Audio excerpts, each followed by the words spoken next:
जानकी जीवन स्मरण जय जय राम पार्वती पते हर हर महादेव पुंडलीक वरदा हरि विठ्ठल श्री अनंत कोटी ब्रह्मांड नायक राजाधिराज सच्चिदानंद सद्गुरु श्री ब्रह्मचैतन्य महाराज की जय.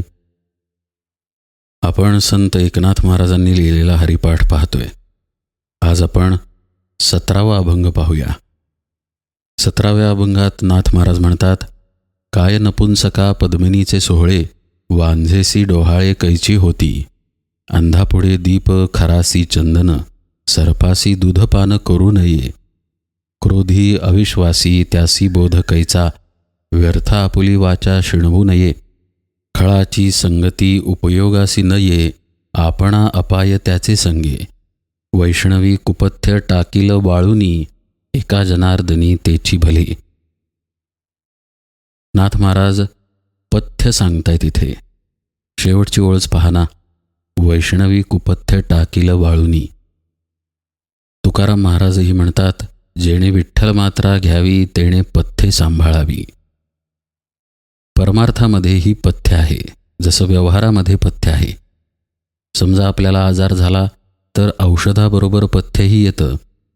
एखादा रोगी जर म्हणाला की मी औषध घेईन पण पथ्य वगैरे काही करणार नाही बुवा, तर आजार बरा व्हायची शक्यता खूप कमी होते.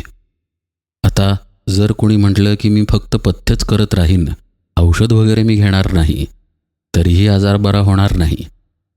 अर्थ उघड आहे की आजार बरा होण्यासाठी औषध आणि पथ्य दोन्हीही लागतं. परमार्थामध्ये पण असंच आहे. आपल्याला आजार कुठला आहे तर देहबुद्धीचा, अहंकाराचा आजार आहे. आपण स्वतः आत्मरूप असून आपल्या स्वतःला जीव समजतो, देह समजतो, मर्त्य समजतो. हा आपला आजार आहे.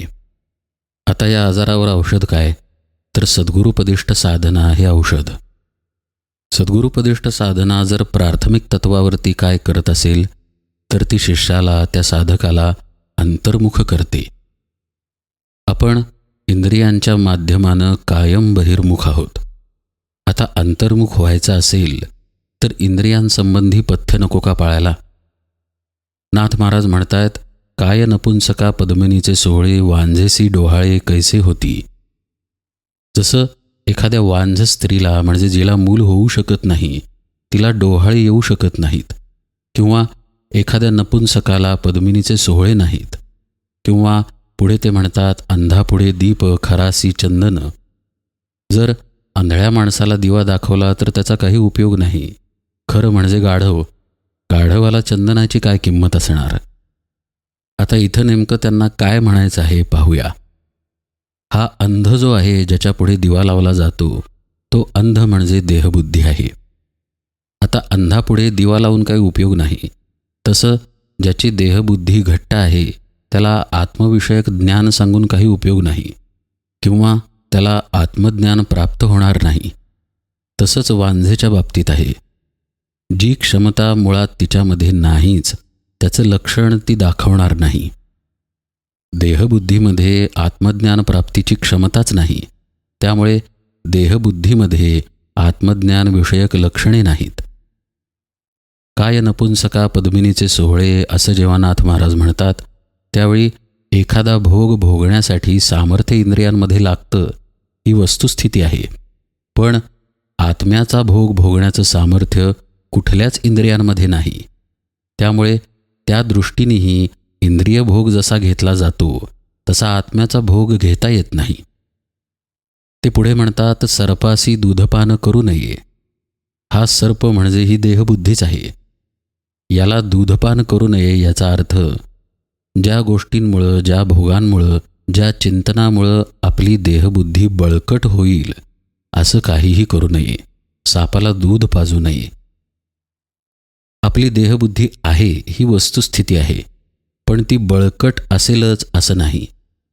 काय होतं, जेव्हा आपण पूजा अर्चा करतो, नामस्मरण करतो, ध्यानधारणा करतो किंवा सत्संगती करतो, तेव्हा तेव्हा आपल्या या देहबुद्धीचा भर कमी कमी होत जातो, त्याची तीव्रता कमी कमी होते. तुम्हाला एक साधं उदाहरण देतो. समजा आपल्यापैकी काही भाग्यवंतांच्या आयुष्यात संत संगती आली असेल, किंवा गोंदवले म्हणा, शेगाव म्हणा, अक्कलकोट म्हणा, अशा सिद्धस्थानांमध्ये आपलं येणं जाणं जर झालेलं असेल, तर तिथे आपण जेव्हा ये जा करत नव्हतो तेव्हाचे आपण आणि आत्ताचे आपण यात काही फरक असतो. काही अंशी का होईना आपल्यात बदल झालेले असतात, चांगले बदल बरं का. कुठेतरी आपण शांत झालेलो असतो, कुठेतरी आपला राग, लोभ, आपली हाव कमी झालेली असते, कुठेतरी आपण अंतर्मुखही झालेलो असतो. हे जे आपल्यात बदल होतात यालाच देहबुद्धीचा भर कमी होणे किंवा देहबुद्धी थोडीशी सैल होणे असं आपण म्हणूया. असं होतं, पण असं होण्यासाठी पथ्य सांभाळावं लागतं. जर पथ्य सांभाळलं नाही आणि नुसती सत्संगती करत राहिलो तर तितकासा परिणाम होणार नाही. उदाहरणार्थ, मी समजा काही विवेक करून, चिंतन करून नामस्मरणाचा प्रयत्नच केला नाही आणि मी जे काही गैरवर्तन करतोय तसंच सुरू ठेवलं आणि गोंदवल्याला मात्र ये जा सुरू ठेवली, तर माझ्यावर तितका परिणाम होणार नाही. पण जो मनुष्य गोंदवल्याला ये जा करतो आणि त्याचवेळी महाराजांच्या वचनांवरती चिंतन मनन करतो, थोडंसं नाम घेतो, ते नाम वाढवण्याचा प्रयत्न करतो, पुन्हा त्याला त्याच्या कामांमधून वेळ मिळाला की पुन्हा गोंदवल्याला जातो, काही सेवा करतो, अशा व्यक्तीमध्ये बदल झालेला साहजिकच दिसतो. यातून काय दिसतं की औषधाबरोबर पथ्यही सांभाळलेलं आहे. कुठेतरी आपण चुकत असतो, ती चूक पुन्हा न करणे आणि ती पुन्हा न करता नामस्मरणाचाही अभ्यास सुरू ठेवणे, असं हे औषध आणि पथ्य एकमेकांबरोबर सतत चालत राहतं. आणि हे आवश्यक आहे. पथ्यच करायचं नाही, फक्त औषध घ्यायचं, किंवा औषधच घ्यायचं नाही, नामच घ्यायचं नाही आणि नुसतंच चांगलं वागायचा प्रयत्न करायचा, याचा तसा म्हणावा तेवढा उपयोग होणार नाही. पथ्यही हवं आणि औषधही हवं, आणि हेच सांगण्यासाठी हा अभंग आहे. जसं एक ठराविक भोग भोगण्यासाठी ते इंद्रिय सक्षम लागतं. समजा तोंड आलेलं आहे, तोंडात फोड येऊन आग होत आहे, तर अन्नाची चव नीट लागणार नाही. ताप आला असेल तर सगळे पदार्थ कडू लागतात. औषध घेतलं, फोड गेले तोंडातले की नेहमीसारखी छान चव लागायला लागते. ताप गेला की पदार्थ कडू लागणे बंद होते. ते इंद्रिय त्या भोगासाठी अनुकूल असावे लागते. म्हणून तर नाथ महाराज इथे नपुंसकाचं उदाहरण देतात, वांझेचं उदाहरण देतात, अंधाचं उदाहरण देतात आणि खरं म्हणजे गाढवाचं उदाहरण देतात. अहो, तिथे मनुष्य पाहिजे, जो पूज्य पाहिजे, तर त्याला लावलेलं चंदन उपयोगी आलं. गाढवाला चंदन लावून काय उपयोग होणार? तसंच देहबुद्धीला आत्म्याचं ज्ञान कळणार नाही. त्यामुळं आपल्या देहबुद्धीचं गाढवपण घेऊन आत्म्याचा अनुभव घ्यायला जाऊ नये. तर काय करावं? सद्गुरुपदिष्ट साधना करावी आणि त्या साधनेबरोबर पथ्य सांभाळावं. म्हणजे मग देहबुद्धी सैल होते आणि आत्म्याचा अनुभव पदरात यायला लागतो. पण ज्याच्याजवळ क्रोध आहे, अविश्वास आहे, त्याला हे सांगून काहीही उपयोग होत नाही. म्हणूनच तिसऱ्या ओळीत नाथ महाराज म्हणतात, क्रोधी अविश्वासी त्यासी बोध कैचा, व्यर्थ आपुली वाचा शिणवू नये. शिष्याच्या लक्षणांमध्ये सुद्धा समर्थांनी सांगितलेलं आहे, मुख्य सत्शिष्याचे लक्षण सद्गुरु वचनी विश्वास पूर्ण, अनन्य भावे शरण त्या नाव सत्शिष्य. आपला जर विश्वासच नसेल तर सद्गुरूंचा बोध अंतर्यामी ठसणार कसा? त्यामुळं उलट्या पद्धतीनं नाथ महाराज इथं म्हणतात की जो अविश्वासी आहे त्याला बोध होतच नाही, त्याला काही सांगायलाच जाऊ नये. याचा थोडासा गूढ आणि खोलातला अर्थ पाहूया. आपल्यापाशी असं काय आहे जे क्रोधी आहे आणि अविश्वासी आहे? ते म्हणजे आपलं मन. आपलं मन परमार्थ साधनेमध्ये अजिबात विश्वासू नाही आहे, अविश्वासीच आहे. शिवाय क्रोधामध्ये सुद्धा मनाचा खूप मोठा वाटा आहे. क्रोधी अविश्वासी असं असलेलं मन त्याला कधीही बोध होत नाही, असं नाथ महाराज म्हणतात. आत्मबोध होण्यासाठी या मनाला ओलांडून त्याच्या डोक्यावर पाय देऊन पुढे जावं लागतं. या मनाचं अमन व्हावं लागतं. ते म्हणतात, व्यर्थ आपुली वाचा शिणवू नये. व्यर्थ वाचा म्हणजेच मनाचा व्यापार. मनाचा व्यापार शांत करावा. मन पूर्णतः निर्विचार करण्याचा अभ्यास करावा, स्थिर करण्याचा, एकाग्र करण्याचा अभ्यास करावा. आणि असा तो केला की त्याचं अस्तित्व नष्ट होतं आणि मग तिथे आत्मबोध प्रगट होतो. हा सगळा बोध एका ओळीत नाथ महाराज करतात. क्रोधी अविश्वासी त्यासी बोध कैचा, व्यर्थ आपुली वाचा शिणवू नये. पुढे ते म्हणतात, खळाची संगती उपयोगासी नये, आपणा अपाय त्याचे संगे. खळ म्हणजे दुष्ट माणसं बरं का. साधनेच्या आड अशा माणसांची संगती येते हे उघडच आहे. कारण मनुष्य स्वभाव असा आहे की त्याला ज्या पद्धतीची संगत मिळते त्या पद्धतीचे त्याचे आचार आणि विचार व्हायला लागतात. तर आपण जर परमार्थी असू, सद्गुरुपदिष्ट साधना करणारे असू, तर संगतही आपण तशाच व्यक्तीची ठेवावी, जेणेकरून आपल्या साधनेला बळ येईल, त्यामध्ये विनाकारण विकल्प इत्यादी येण्याचा धोका टळेल. या उलट जर केलं, खळाची म्हणजे दुष्ट माणसाची संगत जर धरली, तर मात्र आपल्या साधनेला ते मारक ठरू शकतं. कारण त्या मनुष्याच्या संगतीमध्ये आपलं मन किंवा आपली कृती आपल्या सद्गुरुपदिष्ट साधनेच्या विरुद्ध कधी जाईल याचा नेम नाही. कधीकधी अशी विरुद्ध गेलेली कृती आपल्याही लक्षात येणार नाही आणि आपला प्रवास भलतीकडेच होईल. म्हणून नाथ महाराज सावध करतात की खळाची संगती उपयोगासी नये, आपणा अपाय त्याचे संगे. खळ म्हणजे दुष्ट ही संज्ञा मनालाही लागू पडते.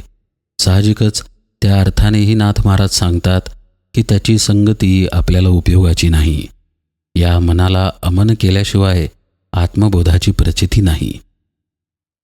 शेवटच्या ओळीमध्ये नाथ महाराज म्हणतायत, वैष्णवी कुपथ्य टाकील वाळूनी, एका जनार्दनी तेची भले. हा सगळा बोध पुन्हा एकदा एका ओळीत नाथ महाराज म्हणतात की तुम्ही कुपथ्य बाजूला ठेवा, म्हणजेच चांगली संगत धरा, चांगल्या माणसांमध्ये राहा, जे सद्गुरुपदिष्ट साधना करणारेच आहेत, सद्गुरूंची सेवा करणारे आहेत, अशांमध्ये राहा. आपल्या साधनेला सांभाळा आणि साधनेच्या आड येणाऱ्या गोष्टींना दूर करा.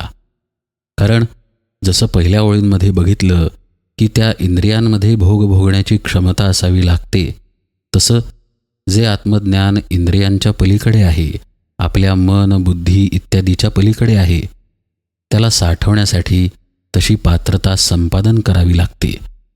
आणि ती पात्रता यावी यासाठीच सद्गुरुपदिष्ट साधना आहे. तर आपलं पथ्य आणि साधना दोन्हीही प्राणपणानं सांभाळावं असं नाथ महाराज सांगतायत. ते म्हणतात, वैष्णवी कुपथ्य टाकील वाळूनी, एका जनार्दनी तेची भले. हे कुपथ्य टाकून आपलं पथ्य सांभाळून साधना करणं यातच भलेपण आहे असं नाथ महाराज म्हणतात. इथे या अभंगाचं निरूपण संपतं. अभंग तसा छोटा वाटतो, निरूपणही छोटं वाटतं, पण या अभंगाचं महत्त्व खूप मोठं आहे. कारण आपल्याला आत्मज्ञान प्राप्ती करून घ्यायची आहे, भगवंताचा अनुभव हवा आहे, हे तर खरं आहे. त्यासाठी आपल्याला आपली देहबुद्धी टाकून आत्मबुद्धीकडे प्रवास करायचा आहे, हेही निश्चित आहे. पण हे करत असताना काही पथ्य असतात, काही नियम असतात, काही गोष्टी सचोटीने पाळाव्या लागतात. याचं भान साधकाला असत नाही. पुष्कळांची अशी समजूत असते की गुरूंकडून उपदेश घेतला की काम झालं. आता गुरूंनी जे करायला सांगितलंय ते दिवसभरातून कधीतरी एकदा केलं म्हणजे काम संपलं. किंवा कधीतरी गुरुपौर्णिमा म्हणा किंवा कुठला तरी उत्सव म्हणा, या दिवशी सद्गुरूंकडे गेलं की माझं काम संपलं. असं परमार्थात असत नाही. साधना ही खरं पाहता 24 तास होणारी गोष्ट आहे. अंतर्मुखतेचा अभ्यास साधकाला कायम करायचा आहे. जसे श्वास आपल्या शरीरामध्ये आपण जिवंत आहोत तोपर्यंत अखंड सुरू आहेत, तसंच साधनाही आहे. गंमत काय होते की सद्गुरूंपाशी असताना आपण देवाधर्माचं करतो, पण बाहेर व्यवहारात आणि प्रपंचात गेल्यानंतर आपलं अनुसंधान, आपली अंतर्मुखता कधी बाजूला राहते हे आपल्यालाच कळत नाही आणि नकळत आपण परमार्थ मार्गापासून लांब जायला लागतो. आणि म्हणूनच हा पथ्याच्या बाबतीतला अभंग महत्त्वाचा आहे. नाथ महाराज आपल्याला सावध करतात की तुला साधायचं काय आहे तिकडे लक्ष दे, आणि काय टाळायचं आहे तिकडेही कटाक्षानं बघ, म्हणजे खऱ्या अर्थानं तुझं भलं होईल. एका जनार्दनी तेची भले. इथे या 17व्या अभंगाच्या निरूपणाला विराम देतो. जानकी जीवन स्मरण जय जय राम.